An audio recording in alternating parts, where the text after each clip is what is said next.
يا رب صل وسلم دائما أبدا على حبيبك خير الخلق كلهم.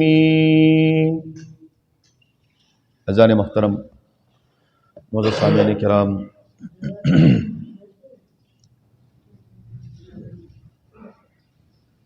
سرور کونین، امام الانبیاء، فخر موجودات، مقصود کائنات، خاتم النبیین، محمد مصطفیٰ احمد مجتبیٰ صلی اللہ علیہ وآلہ وسلم کی سیرت طیبہ کا تذکرہ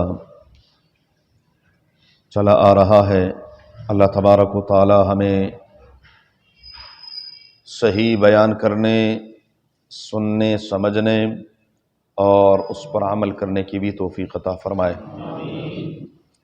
رسول اللہ صلی اللہ علیہ وسلم کی سیرت طیبہ، معراج کا جو واقعہ ہے، یہاں تک ہم پہنچے تھے، اور اس میں نے تفصیلاً بات عرض کی تھی کہ معراج یہ عالم بیداری میں ہوا ہے، یہ خواب کے عالم میں نہیں، روحانی نہیں ہے، جسمانی ہے۔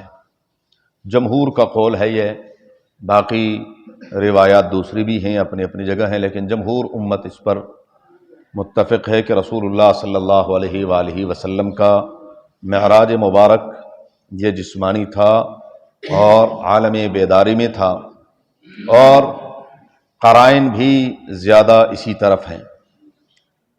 رسول اللہ صلی اللہ علیہ وآلہ وسلم کو کہاں سے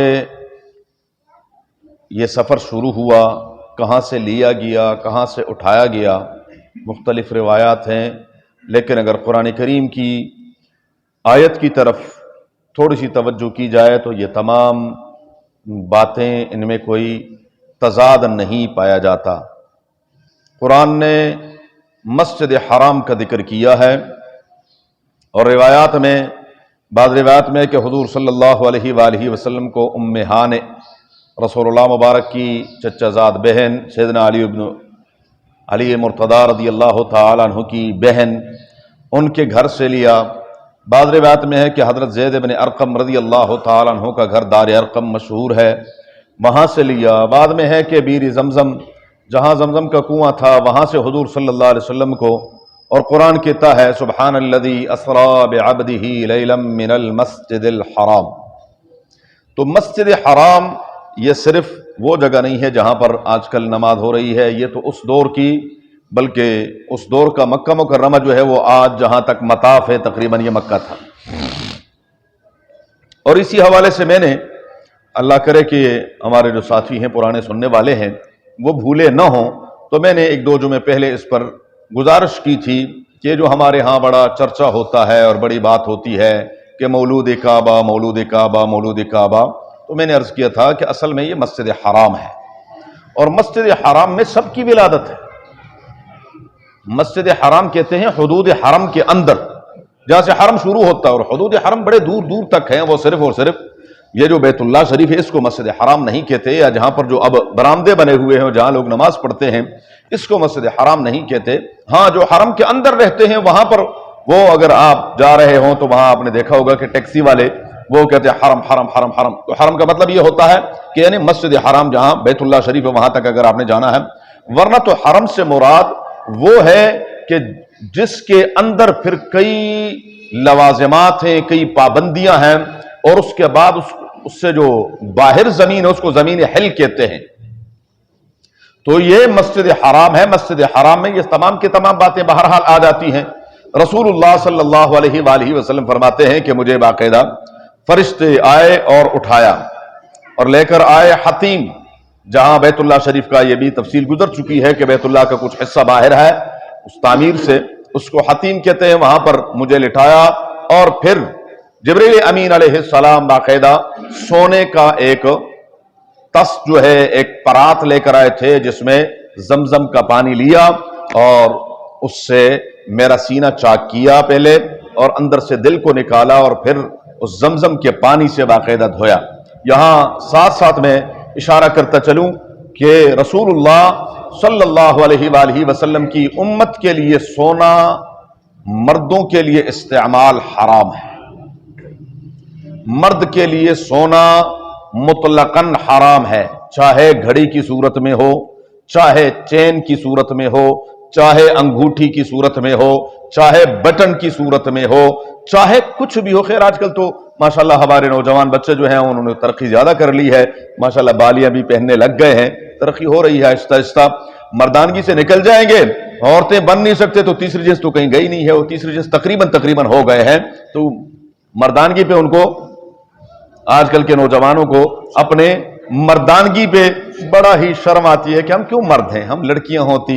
ہمیں فقہا نے، یہاں بات آ جائے گی، فقہا نے مرد کے زیب و زینت کو حرام قرار دیا ہے.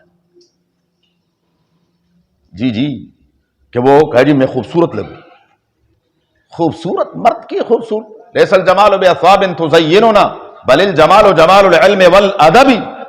مرد کی خوبصورتی تو اس کا علم ہے، ادب ہے، اس کی بہادری ہے، شجاعت ہے. لیکن اب کیا ہے، اب تو معاملات خیر وہ لڑکیاں بہت پیچھے رہ گئی ہیں ماشاءاللہ، لڑکوں نے بہت زیادہ. لیکن یہ چیزیں جو ہیں چاہے وہ ان تمام صورتوں میں ہوں، یہ سب کی سب چیزیں مردوں کے لیے حضور صلی اللہ علیہ وسلم نے دونوں ہاتھوں میں، ایک میں سونا اور ایک میں ریشم، فرمایا یہ میری امت کے مردوں کے لیے حرام ہے. حرام. عینک لگانا کچھ بھی ہے، کچھ لوگوں کو شوق ہوتا ہے دانت لگوانے کا، یعنی جو بھی چیز ہے سونا مرد کے لیے کسی بھی شکل میں، کسی بھی صورت میں یہ حرام ہے. رسول اللہ مبارک کے لیے یا تو یہ جنت سے لایا گیا تھا، دنیا کا تھا ہی نہیں، یا محدثین فرماتے ہیں کہ ابھی حرام نہیں ہوا تھا، حرمت سے پہلے رسول اللہ صلی اللہ علیہ وسلم کی جو تفصیلی روایات ہیں کہ حضور صلی اللہ علیہ وآلہ وسلم نے سونے کی انگوٹھی بنوائی تو رسول اللہ مبارک کی دیکھا دیکھی صحابہ نے بھی بنوا لی. جب صحابہ نے بنوائی تو رسول اللہ صلی اللہ علیہ وآلہ وسلم نے اس کو پھینک دیا، فرمایا یہ میری امت کے مردوں کے لیے حرام ہے. اور اس کے بعد رسول اللہ صلی اللہ علیہ وسلم نے خود استعمال فرمائی، نہ صحابہ کرام رضوان اللہ تعالی علیہم اجمعین کو اس کی اجازت دی. نبی کریم صلی اللہ علیہ وسلم کا شق صدر، سینے کا چاک ہونا، میں نے پہلے عرض کیا تھا، جمہور محققین علماء فرماتے ہیں کہ 4 مرتبہ ہے. عام طور پر 2 کا تذکرہ کیا جاتا ہے، ایک وہ جو حلیمہ سعدیہ رضی اللہ تعالی عنہا کے، اور ایک اس کا تذکرہ کرتے ہیں. اس کے علاوہ جو محققین علماء ہیں وہ اس کے علاوہ بھی 2 کا تذکرہ کرتے ہیں. ایک جب رسول اللہ مبارک کی عمر مبارک 13-14 سال تھی، لڑکپن کی عمر تھی، وہاں پر بھی رسول اللہ مبارک کا سینہ چاک کیا گیا تھا. اور ایک جب وحی کا نزول شروع ہوا، اقرأ بسم ربک الذی خلق، غار حرا میں بھی باقاعدہ جبریل امین نے رسول اللہ صلی اللہ علیہ وآلہ وسلم کا سینہ چاک فرمایا اور دل کو مبارک کو نکالا اور دھویا گیا. تو یہ 4 مرتبہ رسول اللہ صلی اللہ علیہ وآلہ وسلم کا سینہ مبارک شق ہونا یہ روایات سے ثابت ہے. فرماتے اس کے بعد جبریل امین علیہ السلام ایک سواری لے کر آئے، اور اس سواری کے لیے لفظ استعمال ہوتا ہے براق، جو مشہور روایت ہے اس کے مطابق. براق کو براق اس لیے کہتے ہیں کہ برق ہماری عام زبان میں استعمال ہوتا ہے، برق رفتار، سب سے تیز ترین رفتار جو ہے وہ روشنی کی ہے، برق کی ہے. اور وہ جانور بھی ایسا ہی تھا کہ وہ برق رفتار تھا کہ اس کا ایک قدم اور دوسرا قدم حد نگاہ تھا. جہاں انسان کی نگاہ پہنچتی ہے وہاں سے اس کا اگلا قدم اس سے اگلا. فرماتے ہیں جب میں قریب آیا رسول اللہ مبارک فرماتے ہیں تو وہ کچھ تھوڑا سا ہلنے لگا، مستی کرنے لگا، کان اٹھا لیے. بعض جانور جب بدکنے لگتے ہیں تو کان اٹھا لیے اور ہلنے لگا.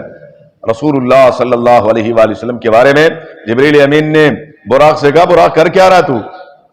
آج تک تیرے اوپر ایسے کسی انسان نے سواری نہیں کی جیسے رسول اللہ صلی اللہ علیہ وسلم. حضور صلی اللہ علیہ وسلم فرماتے ہیں کہ وہ جانور پسینہ پسینہ ہو گیا.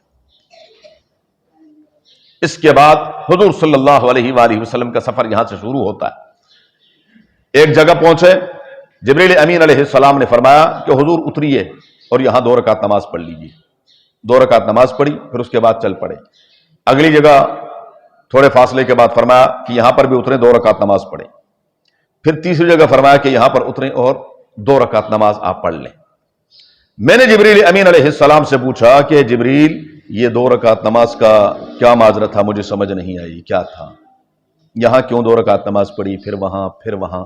فرمایا جہاں آپ نے پہلے 2 رکعت نماز پڑھی ہے یہ آپ کی ہجرت کی جگہ ہے، یہ مدینہ منورہ ہے، یہ طیبہ ہے. حدیث میں لفظ طیبہ کا آتا ہے، اور مدینہ منورہ کے لیے مدینہ منورہ مدینہ طیبہ کا لفظ استعمال کرنا ہے کہ جو آج کل کے میرے جیسے 2 پیسے کے نعت خوان ہیں، یسرب کے والی اور فلانے کے والی، حضور نے منع فرمایا ہے اس سے. وہ نعت ہے جو حضور صلی اللہ علیہ وسلم منع فرما دے اور آپ وہی استعمال کریں.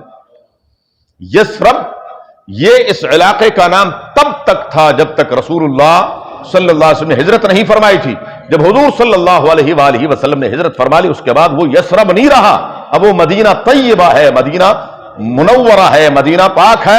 اس کے لیے لفظ یہ استعمال فرمایا. دوسری جگہ فرمایا یہ جگہ بیت اللحم ہے. بیت اللحم وہ جگہ ہے جہاں پر بلکہ راستے میں طور سینا آیا تو فرمایا یہ طور سینا پہاڑ تھا جہاں پر پروردگار عالم نے اپنی تجلی ڈالی تھی.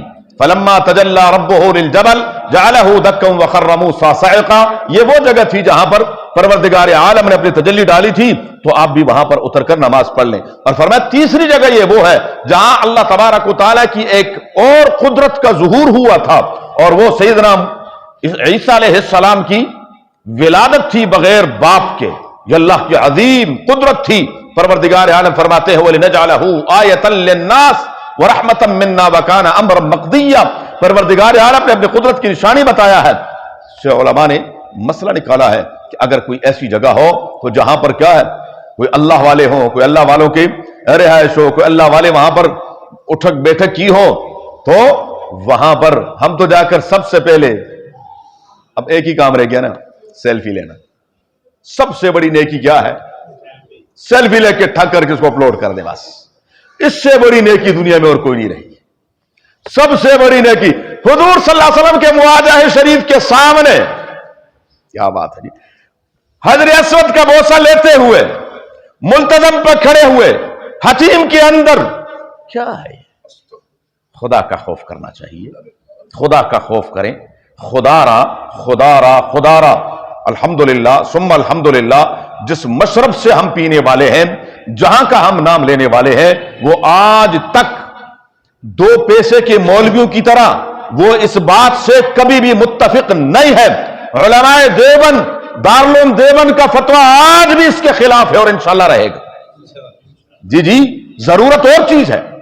ضرورت باشد روا باشد، شریعت کہتی ہے جس چیز کی ضرورت ہو. ضرورتاً روزہ توڑنا جائز ہے کہ نہیں ہے؟ بولے. ضرورتاً ایک آدمی ہے بھوک سے مر رہا ہے، سور کا گوشت کھا سکتا ہے کہ نہیں کھا سکتا؟ ایک بندہ ہے پیاس سے مر رہا ہے، شراب کا گھونٹ پی سکتا ہے کہ نہیں پی سکتا؟ یہ ایسا ہی ہے. ضرورت ہے. آپ کی جیب میں بھی نوٹوں کے اوپر تصویر ہے، میری جیب میں بھی ہے، آپ کو بھی. جی آپ نے تو جب حرم میں جانا ہے تو آپ نے تصویر نہیں اتارنی، بھائی وہ میری ضرورت ہے، وہ میری مجبوری ہے. جی آپ نے جب پاسپورٹ بنوانا ہے اس پر تصویر ہے کہ نہیں ہے؟ ہے، بالکل ہے، وہ میری ضرورت ہے. ضرورت کو ضرورت کے درجے میں رکھیں. یہ جو باقی معاملات ہیں کہ ہر جگہ، اور اب اس کے لیے راستہ نکالنے والے ہم جیسے مولوی ہیں، ہم وہاں پر تھوڑی سی نرمی اختیار کرتے ہیں اور وہ تھوڑی سی نرمی بیڑا غرق کر دیتی ہے اور آگے عوام کے لیے وہ جواز کا فتویٰ مہیا کر دیتی ہے. اور اس پر پھر ہم بحثیں کرتے ہیں کہ جی نہیں، اور جی وہ فلاں اتنے بڑے عالم ہیں. جتنے مرضی بڑے عالم ہو، ضرورت ہے. ضرورت سے ہٹ کر وہ بالکل ناجائز اور حرام ہے. بہرحال رسول اللہ مبارک نے ان تینوں جگہوں پر باقاعدہ نوافل ادا فرمائے. اور ساتھ ساتھ یہ بھی پتا چلا کہ رسول اللہ صلی اللہ علیہ وآلہ وسلم عالم الغیب نہیں تھے. عالم الغیب ہوتے تو پوچھنے کی ضرورت کوئی نہیں تھی. پھر نہ پوچھتے جبریل امین سے کہ جبریل میں یہاں کیوں اترا، جبریل یہ کون سی جگہ ہے، جبریل یہ کون سی جگہ ہے، جبریل وہ کون سی جگہ ہے. اور اس واقعے میں معراج میں آپ قدم قدم پر انشاءاللہ سنیں گے. میں تفصیل سے عرض کروں گا. قدم قدم پر جبریل امین سے پوچھتے جبریل یہ کیا ہے. اسی موقع پر حضور صلی اللہ علیہ وآلہ وسلم فرماتے ہیں میں جا رہا تھا، اتنے میں ایک آواز آئی دائیں طرف سے. مجھے جبریل امین نے فرمایا حضور ہم سے چلیے، آپ ادھر متوجہ نہ ہوئیے. پھر تھوڑا سا آگے گیا، بائیں طرف سے آواز آنے لگی. حضور نے جبریل امین نے فرمایا حضور آپ جائیے. اور پھر آگے سے ایک خوبصورت عورت آئی اور حضور صلی اللہ علیہ وسلم کو جبریل امین نے فرمایا حضور آمد چلتے رہیے آپ. حضور صلی اللہ علیہ وسلم نے پوچھا کہ حضور یہ دائیں طرف سے، یہ بائیں طرف سے، یہ سامنے سے، یہ عورت، یہ کیا؟ فرمایا دائیں طرف سے آواز دینے والے یہود تھے، اگر آپ ان کی طرف متوجہ ہو جاتے آپ کی پوری امت وہ یہودیت میں غرق ہو جاتی. اگر بائیں طرف جو آواز دینے والے تھے وہ نصرانیت تھی، عیسائیت تھی، اگر آپ ادھر دیکھ لیتے آپ کی امت عیسائیت میں غرق ہو جاتی. اور جو سامنے تھی یہ دنیا تھی. الدنیا حلو خضرۃ، الدنیا حلو خضرۃ. رسول اللہ مبارک فرماتے دنیا بہت میٹھی بھی ہے، سرسبز بھی ہے. ہاں یہ بہت میٹھی ہے، سرسبز ہے، بڑے بن سنور کر سامنے آتی ہے، کسی بھی طریقے سے انسان کو اپنی طرف متوجہ کرتی ہے. ہر حال میں جیسے بھی ہو کسی طریقے سے یہ انسان میری طرف متوجہ ہو جائے باہر کے. فرمایا حضور یہ دنیا تھی، اس سے بھی آپ نے روگردانی فرمائی. آگے حضور صلی اللہ علیہ وآلہ وسلم فرماتے ہیں ہم پہنچے، پھر ایک بوڑھی عورت بالکل نحیف کمزور اور بد شکل. فرمایا یہ دنیا کی حقیقت ہے، یہ دنیا کی اصل حقیقت یہی ہے کہ اب دنیا کی عمر بوڑھی ہو چکی ہے، اس کی جوانی ختم ہو چکی ہے، اب یہ بڑھاپے کی طرف جا رہی ہے. جوانی تو ختم ہو گئی تھی ابراہیم علیہ السلام کے دور میں. ابراہیم علیہ السلام کے دور تک دنیا کا شباب تھا، عروج تھا. اس کے بعد پہلے شخص جن کی داڑھی مبارک میں سفید بال آیا ابراہیم علیہ السلام ہے. فرمایا پروردگار یہ کیا ہے؟ فرمایا یہ وقار ہے میرے خلیل. فرمایا اللہم زدنی وقارا، میرے وقار کو اور بڑھا دے، میرے وقار کو. ہم تو فوراً کیا کرتے ہیں، رنگ کون سا ٹھہری جو ذرا زیادہ دیر پا بھی ہو پاوے جی جان دے رہے ہیں، لیکن کیا ہے داڑھی کالی ہونی چاہیے، پاؤں لڑکھڑا رہے ہیں، لیکن کیا ہے بہرحال وہ جواد عدم جواز ایک الگ چیز ہے، اس کی طرف میں نہیں جاتا. بار کے تو دنیا کیا یہ بڑھاپا تھا. رسول اللہ مبارک نے فرمایا یہ اب دنیا کا بڑھاپا ہے جو جا رہا ہے.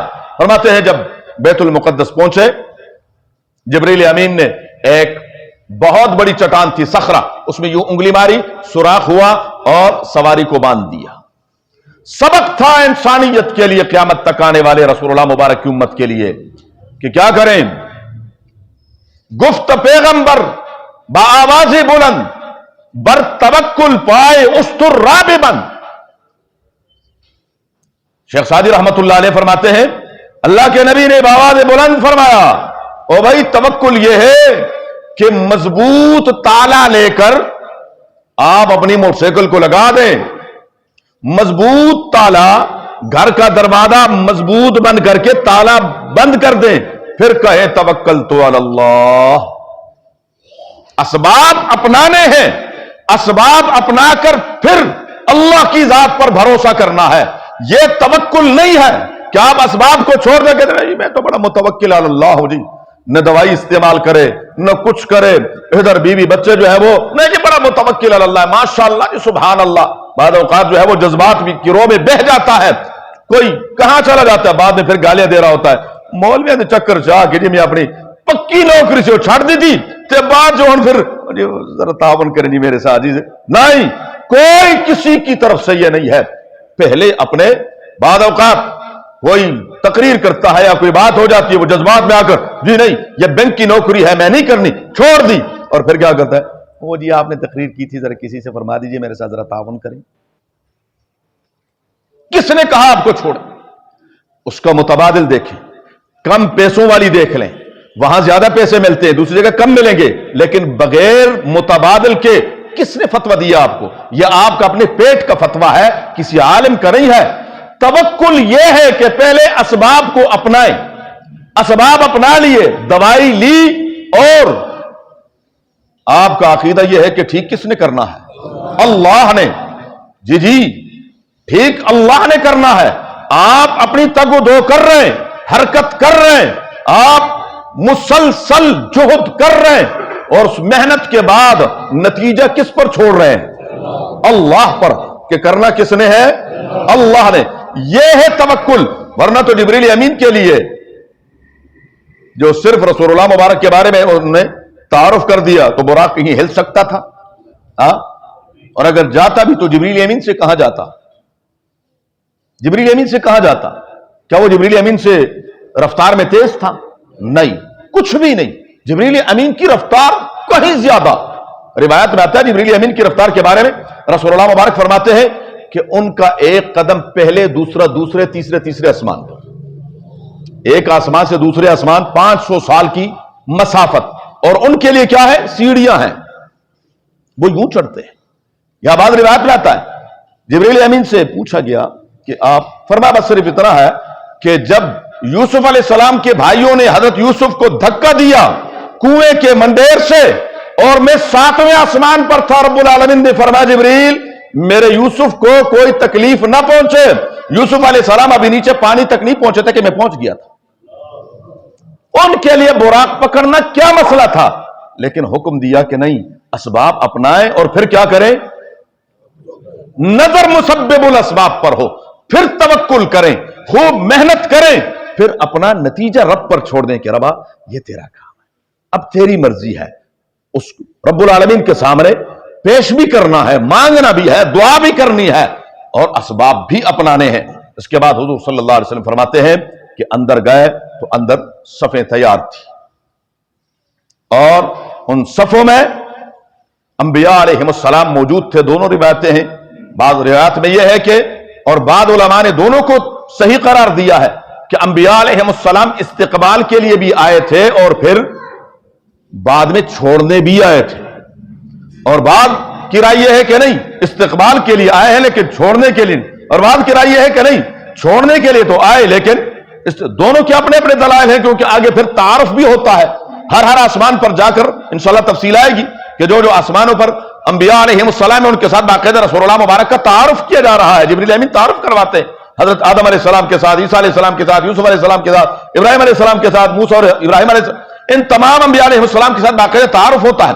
لیکن یہاں پر حضور صلی اللہ علیہ وسلم فرماتے ہیں کہ جب صف ہے تو اب یہ ہے کہ کون آگے ہوگا۔ تو جبریل امین نے، جس کو امیر خسرو رحمہ اللہ تعالی رحمت واسع نے بڑے اچھے انداز میں فرماتے، آفاقہا گردیدہ ام، بسیار خوباں دیدہ ام، آفاقہا گردیدہ ام، سرت شرقا وغربا، میں نے مشرق اور مغرب کو دیکھا، شمال اور جنوب کو دیکھا، میں نے سفلیات اور علویات کو دیکھا، لیکن حضور جیسی شخصیت کوئی نہیں تھی۔ آفاقہا گردیدام، بسیار خوبا دیدام، ولیکن تو چیزیں دیگرے آپ صلی اللہ علیہ وسلم کی مثل اس کائنات میں دوسری، بلکہ سید اللہ شاہ بخاری رحمہ اللہ تعالی رحمت واسع کے بقول فرمایا، میرے نانا کو رب العالمین نے جس سانچے میں بنایا، رب نے وہ سانچہ ہی توڑ دیا، اس سانچے میں اور کوئی نہیں بنا۔ پھر حضور کا نہ کوئی بھائی نہ کوئی بہن، فرمایا سانچہ ٹوٹ گیا، کیونکہ اس سانچے میں آپ کوئی اور بننے کے قابل تھا ہی نہیں۔ حضور صلی اللہ علیہ وآلہ وسلم، رسول اللہ مبارک کو فرمایا کہ حضور آپ امامت فرمائیے۔ یہ ہے حضور صلی اللہ علیہ وسلم کی امامت انبیاء، جو حضور صلی اللہ علیہ وآلہ وسلم امام الانبیاء بنے، انبیاء کے بھی امام پروردگار عالم نے بنایا۔ اور اس میں ذرا تھوڑی سی تفصیل ہے انشاءاللہ العزیز، زندگی رہی تو آئندہ۔ آخر دعوانا الحمدللہ رب العالمین۔